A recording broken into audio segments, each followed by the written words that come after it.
நாட்டுக்காக உழைப்பதற்கு அண்ணா பிறந்தார்.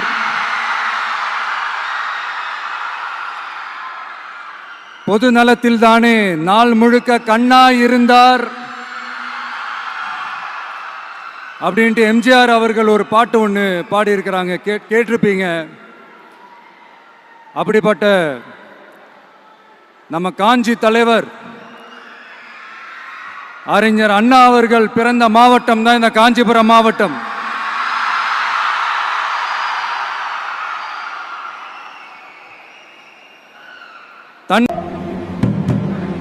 அதான் தெரிஞ்சிச்சுல்ல. என்னடா சொல்ற?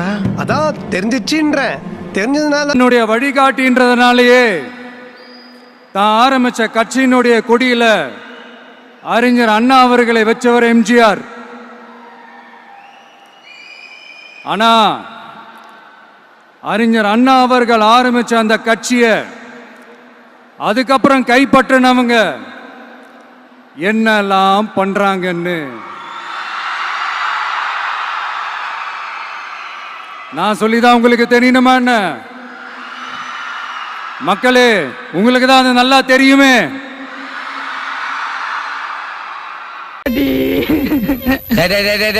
வேணே இதெல்லாம் வானா, இந்த அழற வேலையே இங்க வானா.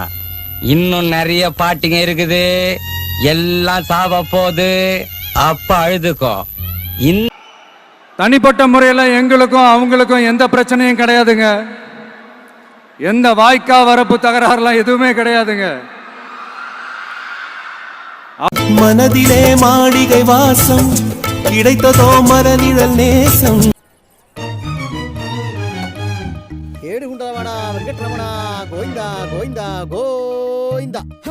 வேணா நம்ம மேல வன்மத்தோட இருக்கலாங்க, ஆனா நாமெல்லாம் அப்படி கிடையவே கிடையாதுங்க.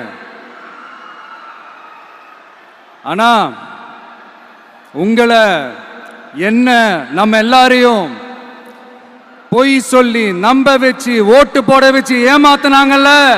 ஏதாவது இன்டிசிப்ளின் ஆக்டிவிட்டி பண்ணி மாட்டினா கண்டிப்பா வீட்டுக்கு அனுப்பிச்சிருவோம், பாத்துக்கங்க.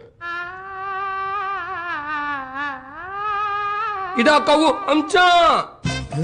அப்பா தெரியுமா பண்ணிட்டான், தெரியுமா பண்ணிட்டான். நான் வெள்ள மல்ல கப்பட்டு டிக்க வச்சோம், இப்படி விளையாண்டுக்க என்ன அப்பா. இதை ஏன் நான் காஞ்சிபுரம் மாவட்டத்தில் இருந்து நான் சொல்றேன்னா, தெரிஞ்சோ தெரியாமலோ இந்த மாவட்டத்துக்கும் நமக்கும் ஆட்டோமேட்டிக்காவே ஒரு கனெக்ஷன் ஒன்று ஏற்படுதுங்க. பச்சைகிரிய இந்த சயின்ஸ் உலகத்துல கம்ப்யூட்டர் காலத்துல இந்த ஜோஷ் எல்லாம் நம்பின்னு இருப்பேன். அவன் தான் சொல்றான, உனக்கு அறிவில எப்பந்தான் நீ எல்லாம் திருந்தா போறியோ. நாமம் போட்டா நல்லா நடிப்பேன்னு சொன்னடா. நான் தலையா எங்கடா அம்மா பத்துல கரபியோடா ஊட்டுக்காரம் வாய் சுத்தலே வந்துகிட்டு பெரிய இடம் ரீசெண்டா நடந்துக்கா. ஆமா, இவர் ரொம்ப டீசெண்டா இருக்கிறாரு. நான் என்னடா செய்தேன்? காவா ஓரத்துல கஞ்சா அடிக்கிற மாதிரியா இருக்கிற, காலத்து கீழே. இன்னைக்கு ஒரு பெரிய மனவேதனைக்கு அப்புறம் இந்த மக்கள் சந்திப்பு நிகழ்ச்சிக்கு வந்திருக்கிறதும் அதே அண்ணா அவர்கள் பிறந்த காஞ்சிபுரம் மாவட்டம் தான். அம்மா, யாராவே முரட்டால ஓடிக்கிட்டு இருக்கா? ஏய், யாராவே? அவரு பாக்ஸர், சும்மா பாத்துட்டு போறாரு. பாத்துட்டு போறாரா? ஓஹோ, ஓ வாழ்க்கை இப்படி போய்கிட்டு இருக்கா? ஏண்டி உன் புரிஞ்சு ஒன் வேல போய்கிட்டு இருக்கா, ஹைவேல போய்கிட்டு இருக்கியா? இந்த பா, இப்படி குண்டாங்குறியா போனீங்கன்னா ஆக்சிடென்ட் ஆயிருடி, ஆக்சிடென்ட் ஆயிரும். ஓட்டுறவர் ஒழுங்கா ஓட்டினா எதுக்கு ஆக்சிடென்ட் ஆகுது? அப்புறம் பார்த்தது நமக்குள்ளே இருக்கட்டும், என் புருஷனுக்கு மட்டும் தெரிஞ்சிச்சுன்னா நீ தான் வச்சு வாழ வேண்டியது இருக்கு.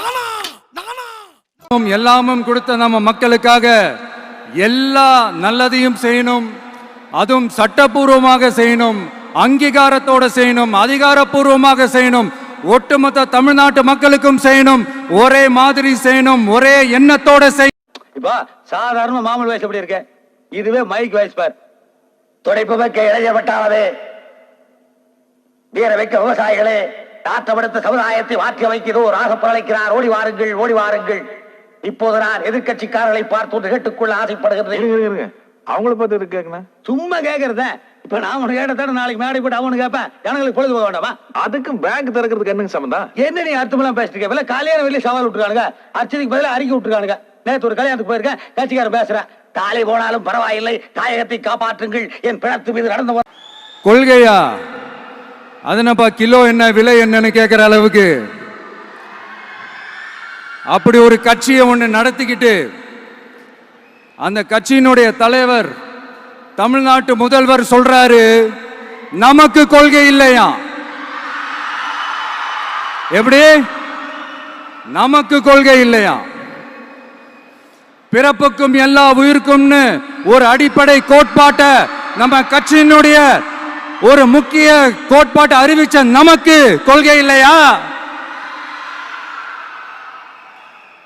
எல்லாருக்கும் எல்லாமும் கிடைக்கணும், சமூக நீதி கிடைக்கணும். அந்த சமூக நீதி உண்மையான சமூக நீதியா இருக்கு.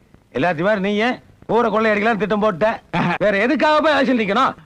எங்க மாமன் பொண்ணு கையடியா ஓ மாமன் பொண்ணு நெஞ்சு முடிய உட்காந்துருக்கா. உனக்கு வெக்கமா இருந்தா ஓ முடிய புடிங்கய்யா. என்னப்பா சின்ன பசங்க மாதிரி சாதி வாரி கணக்கெடுப்பு நடத்தணும்னு ரொம்ப ஸ்ட்ராங்கா சொன்ன நமக்கு கொள்கை இல்லையா? ஏயா கத்துற? என்னமோ இவங்களுக்கு மட்டும்தான் எல்லா கொள்கையும் குத்தகைக்கு எடுத்த மாதிரி. இவங்க கொள்கையே கொள்ளைதானே. பாலைவனம் பூக்குமடா, பாறைகளும் உருகுமடா. அதனால பாப்பா பவள விழா பாப்பா, நீ பாசாங்கு காட்டாத பாப்பா. நீ நல்லவர்கள் போல் நடிப்பதை பார்த்து நாடே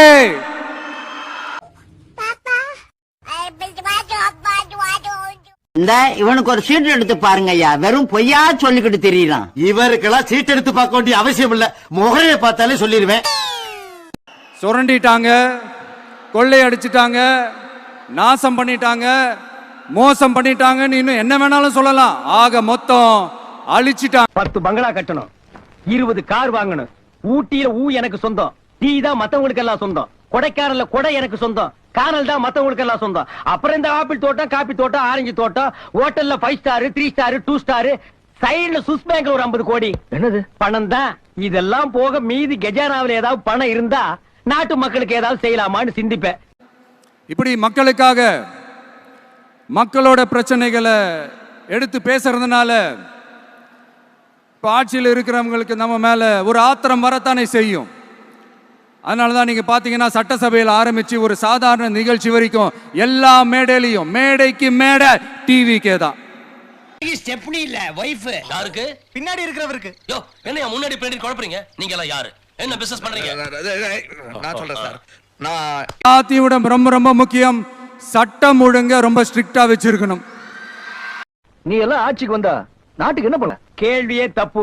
முதல்ல நான் என்ன பண்ணிக்குவேன்னு கேளு. அரசியலுக்கு வந்தது உங்களுக்கு நல்லது நல்லது நல்லது மட்டுமே செய்யறது தான்.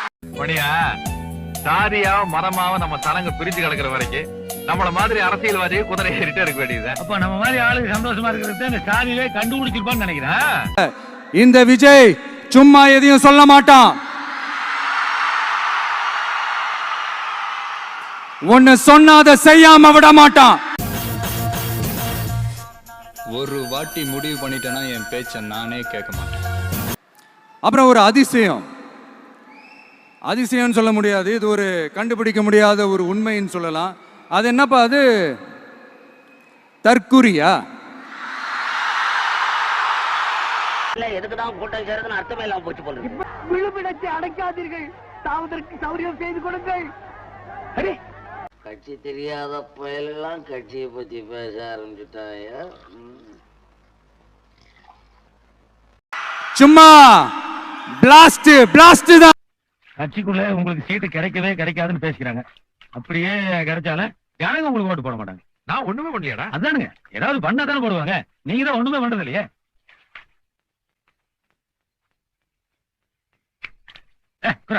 30 வருஷமா கட்சியில் இருக்கிறவன் நானு. முந்தாண்டு கட்சியில சேர்ந்து கட்சிக்கு போன கையை வச்சு என்னடா அர்த்தம்? நேரப்பா சண்டை போட்டுக்கிறீங்க. அதுக்காக அவன் உரிமை எப்படி விட்டு கொடுக்க முடியும்? இவனையெல்லாம் கட்சியில வைக்க வேண்டிய இடத்துல வைக்கணுங்க. அதுக்குள்ளப்பா இப்ப என்னமோ பேசிட்டு இருந்த மாதிரி என்னது? என்னடா சண்டை போட்டது மறந்து போச்சுங்க. தகராறுல விட்டு அடிச்சுக்கோங்க. ஓஹோ, சண்டை போட்டா அப்ப பழசெல்லாம் மறந்து போயிருமா? அப்ப ஜனங்களுக்குள்ள நாமளே சண்டையை மூட்டி விட்டோம்னா நாம செஞ்ச தப்பையெல்லாம் ஜனங்க மறந்துடுவானுங்க, நம்மளுக்கு ஓட்டு போட்டுருவானுங்க. ஐயா அத ஏறப்ப எந்திரிங்க. நான் கசக்கி போடுறது ஒரு ஆளுக்கு அன்று வரல, அரசியல் தத்துவத்தையே சொல்லிட்டீங்கன்னா. மர்மயோகின்ற ஒரு படத்துல அவருடைய கேரக்டர் பேர் வந்து கரிகாலன். அதுல ஒரு சூப்பர் டயலாக் ஒன்று சொல்லியிருப்பாரு. குறி வைத்தால் தவற மாட்டேன், தவறுமானால் குறியே வைக்க மாட்டேன்.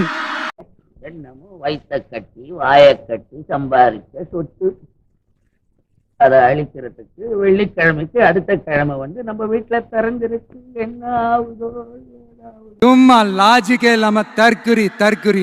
பச்சைகிரிய இந்த சயின்ஸ் உலகத்துல கம்ப்யூட்டர் காலத்துல இந்த ஜோஷ் எல்லாம் நம்பின்னு இருப்பேன். அவன் தான் சொல்றான உனக்கு அறிவில எப்பந்தான் நீ எல்லாம் திருந்தா போறியோ. நண்பா நன்பி சாம்பார் சோறு தின்னு போ. நண்பா நன்பி எல்லா மேடையிலும் ரிப்பீட்டடா ஒரு விஷயம் நான் சொல்லுவேன்ல, இப்ப நீங்க சொல்லுங்க. ஒண்ணு இன்னொன்னு ரிப்பீட். ஒண்ணு இன்னொன்னு ரெண்டே 2 பேருக்கு நடுவுல தான் போட்டியே.